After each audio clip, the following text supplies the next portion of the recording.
لأجاريهم قلدت ظاهر ما فيهم فبدوت شخصا آخر كي أتفاخر وظننت أنا أني بذلك حزت غنى فوجدت أني خاسر فتلك مظاهر لا لا لا نحتاج المال كي نزداد جمالا جوهرنا هنا في القلب تلالا لا لا نرضي الناس بما لا نرضاه لنا حالا ذاك جمالنا يسمو يتعالى.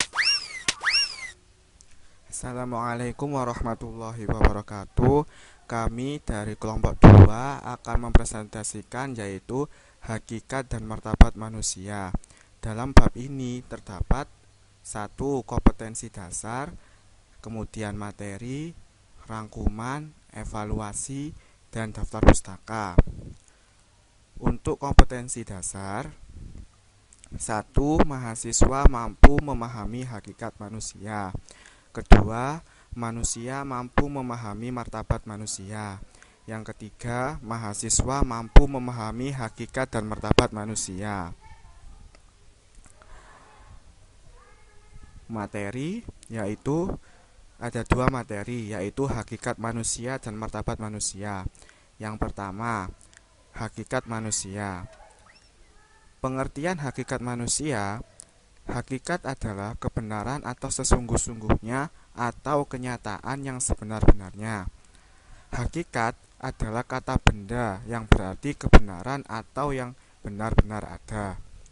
Kata ini berasal dari kata pokok hak atau al-haq yang berarti milik atau kepunyaan atau benar, kebenaran.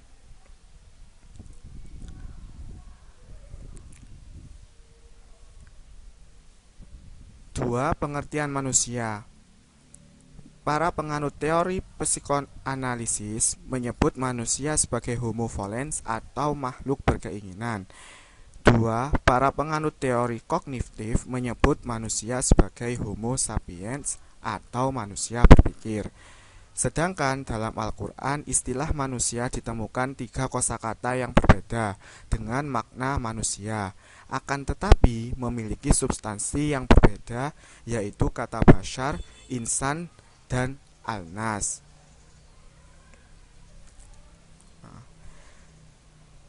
Sedangkan pengertian hakikat manusia tersendiri adalah makhluk yang dimuliakan, dibebani tugas, bebas memilih, dan bertanggung jawab. Sedangkan pengertian hakikat manusia dalam Islam yaitu 1. Manusia adalah makhluk yang paling indah dan sempurna dalam pencitraannya. 2. Manusia adalah makhluk yang paling tinggi derajatnya. 3. Manusia adalah khalifah di muka bumi. 4. Makhluk yang beriman dan bertakwa kepada Tuhan Yang Maha Esa. 5. Manusia adalah makhluk pemilik hak asasi manusia. Oke, kita kembali ke materi kedua, yaitu martabat manusia.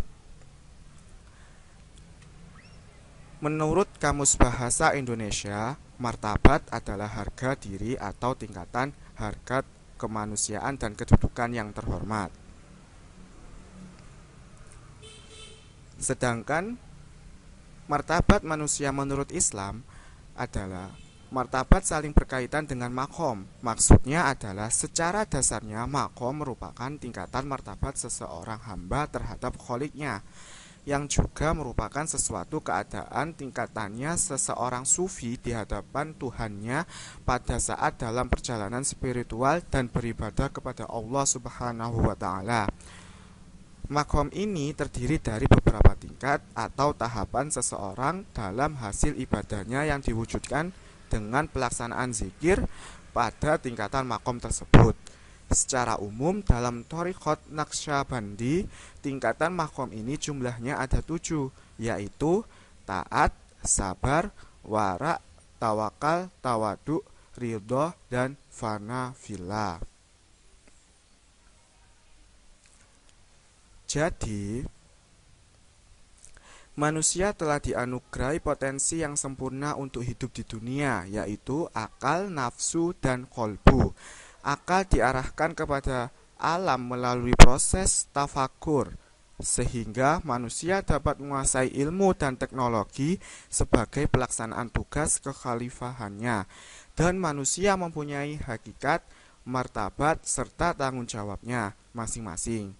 Manusia memiliki harkat dan martabat yang berarti membedakannya dengan makhluk hidup yang lain. Ini adalah bukti bahwa manusia memang makhluk ciptaan Tuhan yang paling sempurna. Selanjutnya, evaluasi. 1. Kata hakikat berasal dari kata pokok hak atau al-haq yang memiliki arti. 2.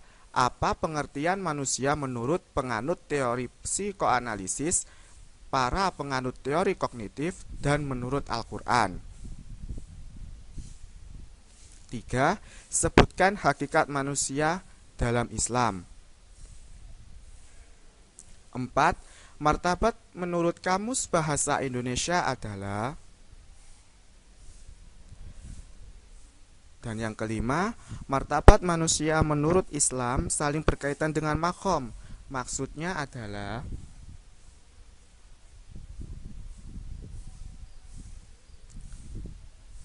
Oke, untuk jawaban nomor 1, kata hakikat berasal dari kata pokok hak atau al-haq yang memiliki arti milik kepunyaan atau benar kebenaran.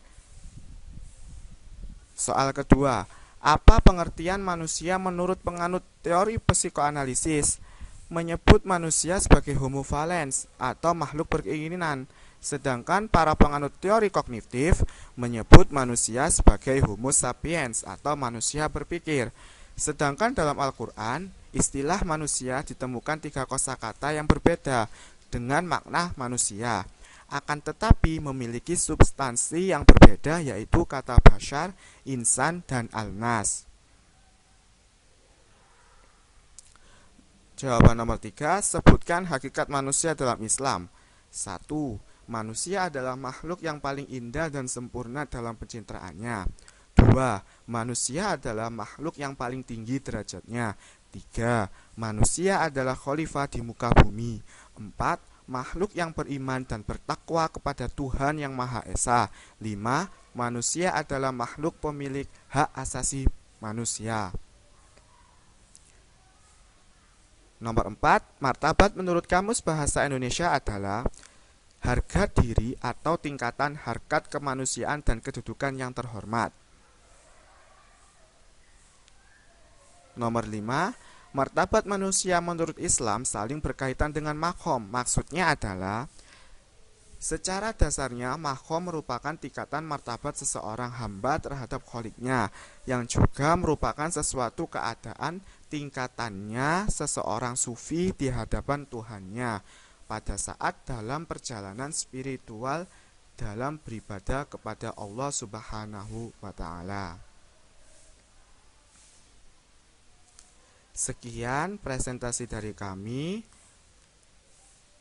Kami ucapkan terima kasih kepada Daftar Pustaka yang telah membantu dalam pembuatan video pembelajaran ini. Selebihnya mohon maaf jika ada kekurangan. Wassalamualaikum warahmatullahi wabarakatuh.